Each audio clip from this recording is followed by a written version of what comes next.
wa hiyo hoteli wakaitwa ndo wajue huu ni nani mwenye anasema anawajua na anataka the most expensive room. Sasa bado sistangu bado analia cause hajui nini inaendelea. So the owners of the hotel like walitoka, nikaambia I know you, you're friends to my dad na wajua na mimi, they're like who is your dad? I'm like Irongo. Mr. Irongo is my dad. I know you, you guys are from Kirugwe, I saw you when I was growing up, I saw you, I know you and I want the most expensive room, my dad will pay for it. Okay, you pay, we'll give you the room. So it was so much chaos, I was causing so much chaos. Hadi nikaitwa mapolisi. When the policemen came, at least my sister alikuwa na communicate na baba yangu. Wenye mapolisi walikuja akasema huyu tunajua walevi na tunajua wagonjwa, huyu ni mgonjwa. So my dad was able to get for us an affordable hotel, na tukatoka kwa hii the expensive room tukaenda kwa hiyo hotel ilikuwa a bit much affordable. Tukaenda huko, tukapelekwa huko. When I got there nikaanza kusema this hotel belongs to my dad. Alafu I was going in, I could hear voices, nilikuwa nasikia masauti kwa kichwa yangu, and I went in every room nikiita Rachel, I know you're here, huko najua huko. So I went into every room knocking. Nikaenda kwa chef nikamwambia I'll help him cook the food. I'll help him cook our food. So when walikuwa kwa hoteli, they kind of got pissed off because nilikuwa na wamekia noise and they were having their good time. So tukapikiwa and finally I was able to sleep. Alafu saa asubuhi nyingine nikamka mapema, nikafua nguo zangu, nikazianika, nikasema from now on, moving onwards, nitakuwa naishi kwa hii hoteli ya baba yangu, lakini hoteli si ya baba yangu. So nikafua nguo zangu. Luckily I had a cousin who lives in Nyali, and she's the one who came into my rescue. So he came akanipeleka Portreats ni kama madhari ya coast. Madhari ya coast. So akanipeleka Portreats cause I was still wild. Nikapelekwa polisi. They took Portreats, they drew some blood ndo wajue like what's going on, and they found it positive for bangi. So they were like, I have bangi in my system. So umetumia? Nimetumia. They found nimetumia. Like okay. I was introduced to bangi when I was in campus first year by a friend of mine. So kumbe I didn't know it was going to, but I want to make one thing clear. Bangi does not cause bipolar 1 disorder. Bipolar 1 disorder is a condition you're born with, but ukitumia weed it kind of triggers. But whether I was using weed or not, bado ingetokea. So I want to make it clear that mental illnesses are not caused by smoking weed or nini. Mental illnesses you are born with. So when you use drugs. So what is mental illness? Mental ni shida za akili. We have over 28 kinds of mental illnesses. Kuna bipolar 1 disorder. Hiyo ni high. You have 2 mood swings. Very high you're happy, very low you're sad. Kuna bipolar 2 disorder. Most people who analyze themselves, they suffer from bipolar 2 disorder because they go in extreme levels of depression. Kuna schizophrenia, drug-induced psychosis, postpartum depression. Watu wengi ni wagonjwa. Actually very many people ni wagonjwa akili ya kichwa, ni wenye tu hawajakuwa diagnosed. So what were you diagnosed with? Bipolar 1 disorder. Which is? It's characterized by 2 mood swings: high, which are the manic episode, and the lows, which are the depressive episodes. So yangu ilikuwa bipolar. So no we're gonna get there. So nikaenda nikatolewa damu, it was found I am positive for bangi, na nikaenda kwa psychiatrist for evaluation. Funny thing, psychiatrists, they will ask you very stupid question just to see if you're going to become irritated. So nikaenda wakanidunga clopixol huku nyuma, nikadunga clopixol, alafu it took me out. So nikabebwa and I was taken to my cousin in Nyali. So the following day in the morning, naamka nikisikia uchungu huku kwenye nilikuwa nadungwa sindano. Nikatoka and I'm like, where am I? Niko wapi huku? So nikatoka nikaenda kitchen, nikaenda bath hapo kwa sink, nikatoa nguo zangu zote, alafu nikaanza kuosha nywele. Nikasema, where is my sister? I want to see my sister. Where is my sister? So I'm shouting, asking for my sister because I'm in a new house, asijui kunikwa nani. I want to see my sister. So when my cousin came, he found me naked and so like, "Ooh, we Lea, kuja ametoa nguo." So akakuja. Now my cousin, Maina, who lives in Nyali, he's the one who took me back to portraits. Ndo wakani examine. So what they did is, I was taken to a room, and this is a call for all mental health institutions. In as much as we are going through these mental health issues, we are deserving of dignity, we are deserving of grace. Nakumbuka walinifunga na mikono na kamba kwa mikono na miguu, alafu they put me in a very very dark room. So in a very dark room. So me in my head I'm thinking, me ni my prison break. I started looking for funguo to try, alafu because alafu wamenifunga na pingu.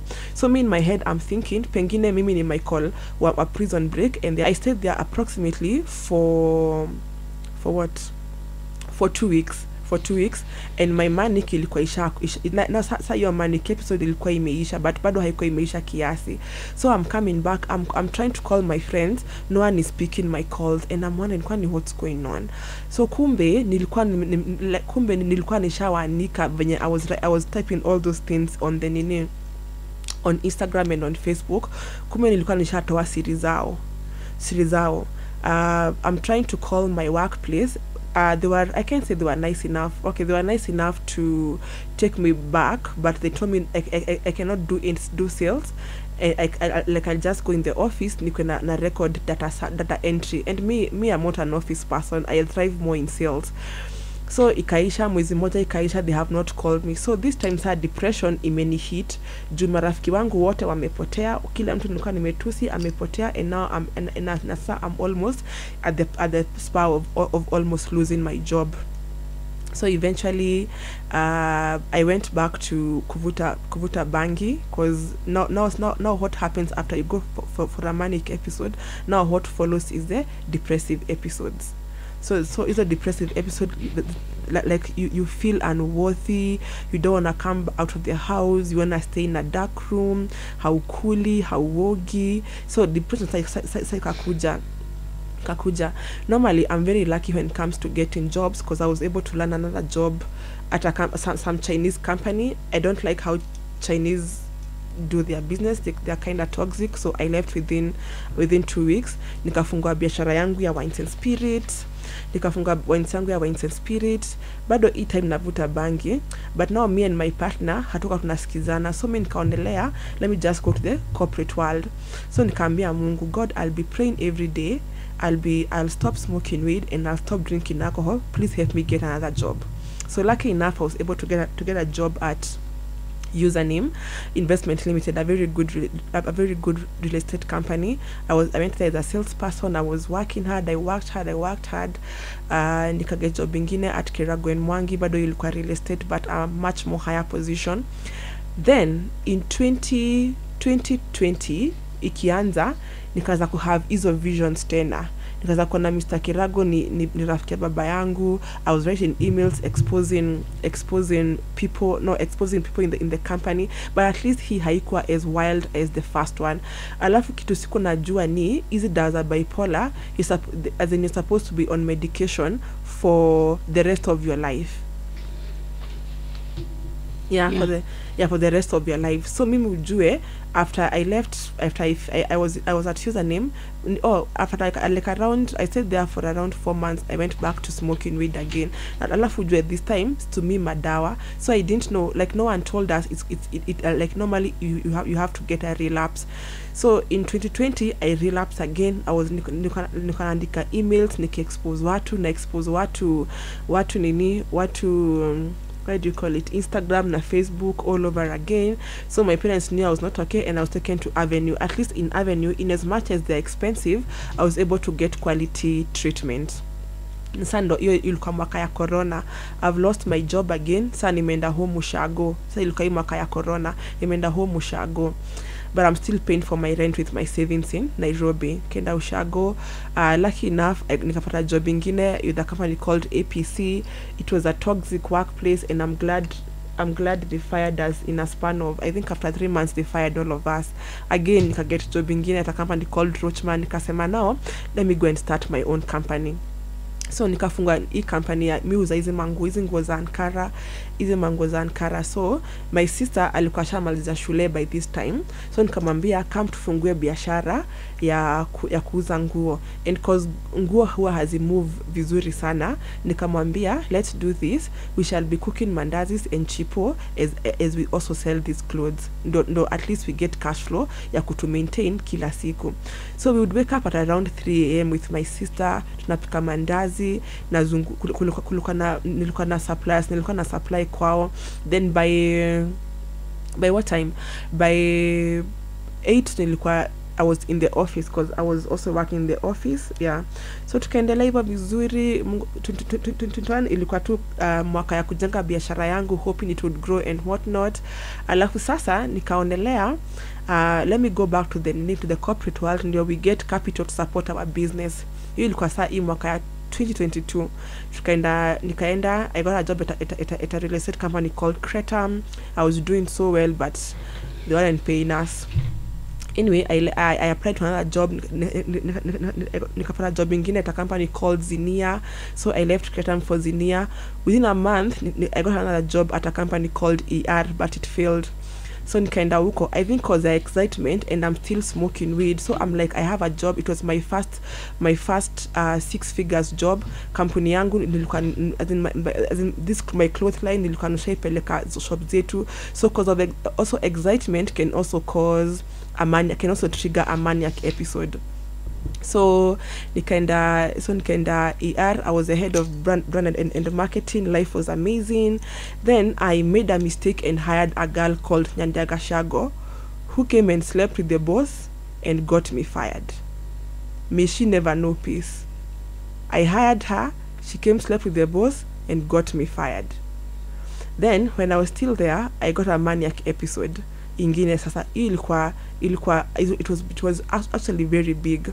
So kana TikTok again you like kama una realize pattern. Every single time nikiwa on manic episode, who do I go for? They put on my family sides, or on my stepdad side, and my family on my stepdad side, and everyone who's ever done me wrong. So na expose my employers, na expose watu, na expose familia yangu. So it was quite big. Alafu, so this time was the first time I was taken to Mathare National Hospital. So kwenda huko, I'm saying, I know this place, I've been to this place, I've been to Mathare. So it was so bad. Nikapelekwa, they were able to contain me. Nikapelekwa Mathare, nikadungwa sindano. It's called a clopixol. It helps the mind shut down completely. Nikadungwa clopixol, nikapelekwa in the strong room again, Mathare National Hospital. And maybe you'll hear this. Let us heal with dignity, cause I was taken in a strong room.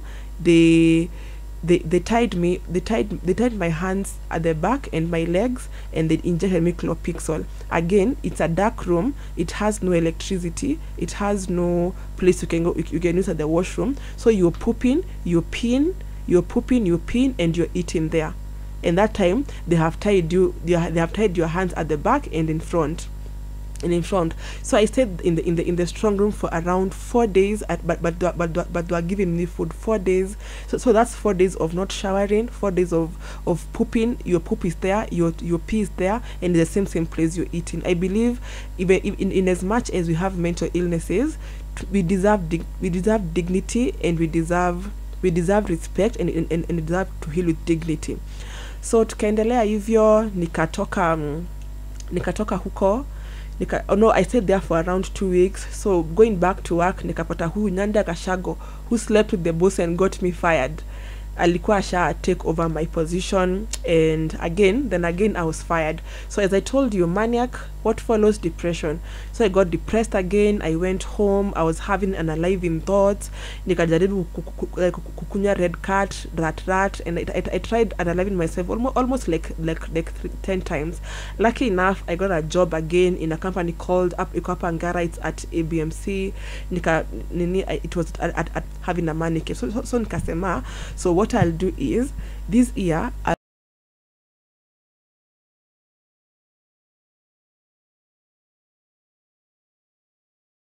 I'm in a good job, but I'm still not. I'm doing what I love, which is fashion, and I'm still not, and I'm still not happy.